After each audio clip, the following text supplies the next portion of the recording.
Assalamualaikum warahmatullahi wabarakatuh. Halo anak-anak, bagaimana kabar kalian pada hari ini? Semoga kalian selalu diberikan kesehatan dan keselamatan oleh Allah Subhanahu wa Ta'ala. Amin. Hari ini kita akan mempelajari materi di tema 6, subtema 1, dan pada pembelajaran ke-1. Nah, sebelum memulai pembelajaran, Ibu meminta kalian agar mengajak orang tua ataupun saudara untuk mendampingi kalian belajar di rumah. Selain itu, jangan lupa persiapkan buku catatan dan alat tulisnya. Oke, jika sudah siap semua, langsung saja kita mulai pembelajaran hari ini dengan mengucapkan basmalah. Bismillahirrohmanirrohim. Apakah kalian pernah membayangkan akan menjadi seorang apa di kemudian hari? Lalu, apakah hal yang kalian bayangkan itu adalah sebuah kegiatan atau sebuah pekerjaan? Apakah kalian pernah membayangkan kelak kalian akan mengajar seperti seorang guru, akan menjadi seorang pilot yang dapat menerbangkan pesawat, akan menjadi seorang dokter hewan yang dapat merawat dan menolong hewan yang kesakitan, atau menjadi seorang arsitek, ataupun menjadi seorang pekerja seni? Apakah kalian pernah membayangkan semua hal itu? Tentunya, kalian pasti memiliki mimpi dan harapan tentang kegiatan ataupun pekerjaan yang akan kalian lakukan di kemudian hari. Semua itu disebut cita-cita. Lalu, pernahkah kalian mendengar julukan pahlawan tanpa tanda jasa? Jika iya, julukan tersebut diberikan untuk siapa? Ya, tepat sekali. Julukan tersebut diberikan untuk guru. Guru merupakan salah satu pekerjaan yang sangat mulia. Banyak sekali tulisan ataupun teks yang membahas tentang pekerjaan menjadi seorang guru. Nah, kali ini Ibu memiliki satu contoh tulisan ataupun teks yang berkaitan dengan guru dan cita-cita. Kalian perhatikan dan dengarkan teks yang Ibu baca ya. Cita-citaku, anganku melayang ke masa depan. Aku ingin menjadi seorang guru. Guru adalah pejuang ilmu di garis depan. Guru tanpa pamrih berbagi ilmu. Aku akan berusaha mencapai cita-cita. Tak akan lelah aku mencari ilmu. Tak akan aku berpangku tangan saja demi tercapainya cita-citaku.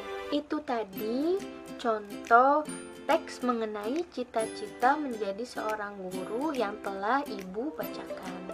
Lalu, apakah kalian tahu teks berjudul cita-citaku tadi itu merupakan jenis karya apa? Ya, benar sekali. Teks tersebut merupakan sebuah karya yang bernama puisi. Anak-anak, kita amati kembali teks berjudul cita-citaku. Apakah kalian menemukan bahwa teks puisi tersebut terdiri atas kumpulan kata-kata yang tersusun menjadi baris? Apakah kalian menemukan baris-baris tersebut terkumpul menjadi beberapa bagian?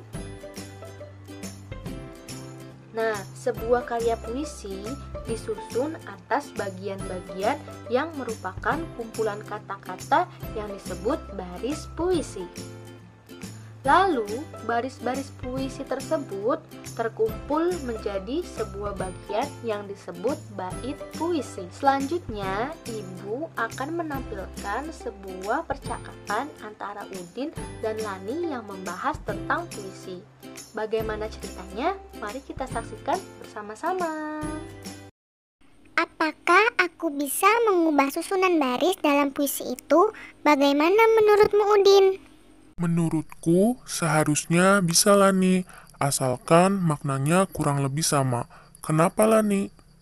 Betul juga, aku ingin menyusun puisi sendiri tentang cita-citaku. Benarkah? Apakah cita-citamu Lani? senang dengan hewan. Aku ingin suatu hari nanti bisa menjadi dokter hewan agar aku dapat membantu hewan-hewan yang sakit dan butuh pertolongan. Wah, hebat juga cita-citamu. Kebetulan aku punya beberapa hewan peliharaan di rumah. Mungkin besok aku bisa membawa mereka kepadamu untuk diperiksa. Ah, Udin, jangan bercanda. Itu nanti saja ketika aku sudah belajar banyak tentang hewan. Baiklah, Lani. Itu tadi percakapan antara Udin dan Lani. Lalu ibu ingin bertanya, apakah kalian memiliki hewan peliharaan seperti Udin tadi? Atau kalian bisa amati di lingkungan sekitar kalian, apakah ada tetangga, saudara, ataupun kerabat kalian yang memiliki hewan peliharaan seperti Udin? Lalu, jika ada, sebutkan apa saja hewan-hewan peliharaan tersebut.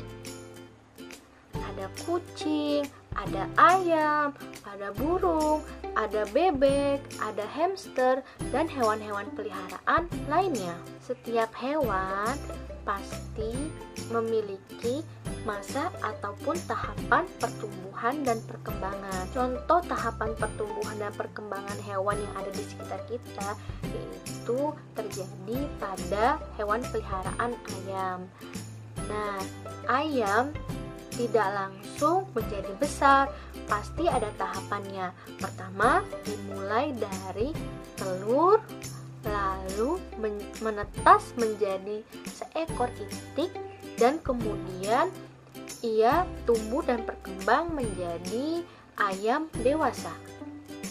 Tahapan pertumbuhan dan perkembangan yang terjadi pada hewan membentuk sebuah siklus ataupun daur hidup. Hewan mengalami pertumbuhan dan perkembangan yang berbeda-beda. Ada jenis hewan yang mengalami perubahan bentuk di setiap tahap hidupnya, namun ada pula hewan yang tidak mengalami perubahan bentuk pada setiap tahapannya, selain bertambah besar saja. Hewan yang mengalami perubahan bentuk dalam siklus hidupnya berarti ia mengalami metamorfosis. Begitupun kebalikannya, hewan yang tidak mengalami perubahan pada siklus hidupnya berarti ia tidak mengalami metamorfosis. Hewan-hewan yang mengalami pertumbuhan dan perkembangan di setiap tahapan hidupnya itu berarti hewan tersebut mengalami metamorfosis yang sempurna. Begitupun kebalikannya, hewan-hewan yang tidak memiliki pertumbuhan ataupun perkembangan di setiap tahapan hidupnya berarti hewan tersebut tidak mengalami metamorfosis sempurna. Apakah kalian tahu pada gambar tersebut terjadi pertumbuhan ataupun perkembangan pada hewan apa? Ya, benar sekali. Ini merupakan siklus hidup dari hewan kupu-kupu. Mari kita sama-sama menyusunnya menjadi sebuah urutan tahapan hidup ataupun siklus hidup yang benar. Pada awalnya, kupu-kupu berasal dari beberapa telur atau sebuah telur. Lalu kemudian ia berkembang dan bertumbuh menjadi sebuah larva ataupun ulat. Itu. Nah, setelah menjadi larva, lalu ia bertumbuh kembali ataupun ia mengalami perkembangan menjadi sebuah pupa ataupun kepompong. Setelah beberapa lama, akhirnya ia berubah menjadi seekor kupu-kupu yang cantik. Hari ini kita telah banyak sekali belajar tentang banyak hal, mulai dari cita-cita, jenis kegiatan ataupun pekerjaan yang ada di sekitar kita, lalu mengenai siklus hidup, pertumbuhan dan perkembangan berbagai hewan yang ada di sekitar kita. Tentunya Ibu berharap semoga pembelajaran kali ini dapat bermanfaat dan menambah pengetahuan kalian. Dan Ibu berharap juga kalian bisa lebih peka terhadap lingkungan di sekitar kalian, terutama untuk menyayangi hewan, tumbuhan, dan lingkungan yang ada di sekitar kalian. Ibu akhiri pertemuan kali ini. Semoga kita semua selalu dalam lindungan Allah Subhanahu wa Ta'ala. Kita tutup bersama-sama pembelajaran hari ini dengan membaca hamdalah. Alhamdulillahirabbil alamin. Terima kasih. Wassalamualaikum warahmatullahi wabarakatuh.